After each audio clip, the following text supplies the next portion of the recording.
జిల్లా కేంద్ర ప్రభుత్వ ఆసుపత్రిని జిల్లా కలెక్టర్ బి చంద్రశేఖర్ ఆకస్మికంగా తనిఖీ చేశారు.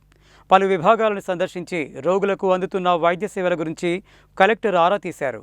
శనివారం జిల్లా కేంద్ర ప్రభుత్వ ఆసుపత్రిని జిల్లా కలెక్టర్ బి చంద్రశేఖర్ ఆకస్మికంగా తనిఖీ చేశారు. ఆసుపత్రిలోని పలు విభాగాలను సందర్శించి రోగులకు అందుతున్న వైద్య సేవల గురించి కలెక్టర్ ఆరా తీశారు. మొదట సూపరింటెండెంట్ కార్యాలయంలో హాజరు రిజిస్టర్లను పరిశీలించిన కలెక్టర్ అనంతరం వెల్నెస్ సెంటర్ను సందర్శించారు. అక్కడ చికిత్స పొందుతున్న రోగులతో మాట్లాడి వైద్యం సక్రమంగా అందుతోందా, అవసరమైన మందులు అందిస్తున్నారా అని అడిగి తెలుసుకున్నారు. కొన్ని మందులు అందుబాటులో లేవని రోగులు చెప్పడంతో వెంటనే సంబంధిత అధికారులతో ఫోన్లో మాట్లాడి వాటి సరఫరా పరిస్థితిని తెలుసుకుని అవసరమైన మందులు అందుబాటులో ఉండేలా చర్యలు తీసుకోవాలని ఆదేశించారు.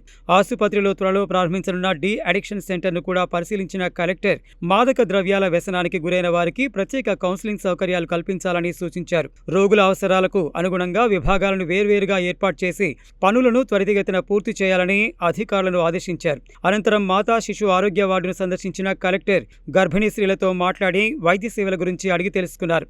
వైద్యులు సిబ్బంది తమను బాగా చూసుకుంటున్నారని వారు చెప్పడంతో సంతృప్తి వ్యక్తం చేశారు. అక్కడ విధులు నిర్వహిస్తున్న ఆశా కార్యకర్తలతో పాటు వారు ఆసుపత్రికి తీసుకువచ్చిన గర్భిణీ స్త్రీలతో మాట్లాడి వారి స్వస్థలాల గురించి అడిగి తెలుసుకున్నారు. మునుగోడు ప్రాంతం నుంచి వచ్చామని వారు చెప్పగా ప్రజలకు ఎలాంటి ఇబ్బందులు కలగకుండా అన్ని సౌకర్యాలు కల్పించాలని సూచించారు. ఫార్మసీ విభాగాన్ని కూడా పరిశీలించిన కలెక్టర్ మందుల నిల్వలు, పంపిణీ విధానంపై వివరాలు తెలుసుకున్నారు. అనంతరం ఆసుపత్రి సూపరింటెండెంట్తో మాట్లాడుతూ ప్రభుత్వ ఆసుపత్రికి వచ్చే ప్రతి రోగికి నాణ్యమైన వైద్యం అందేలా చూడాలని, విధుల్లో ఎలాంటి నిర్లక్ష్యానికి తావు ఇవ్వవద్దని స్పష్టం చేశారు. ప్రజలకు మెరుగైన వైద్య సేవలు అందించడం ప్రభుత్వ ఆసుపత్రుల ప్రధాన బాధ్యత అని పేర్కొన్నారు. ఆసుపత్రి సూపరింటెండెంట్ నేత నరసింహారావు, డాక్టర్ శ్రీకాంత్, డాక్టర్లు తదితరులు కలెక్టర్ వెంట ఉన్నారు.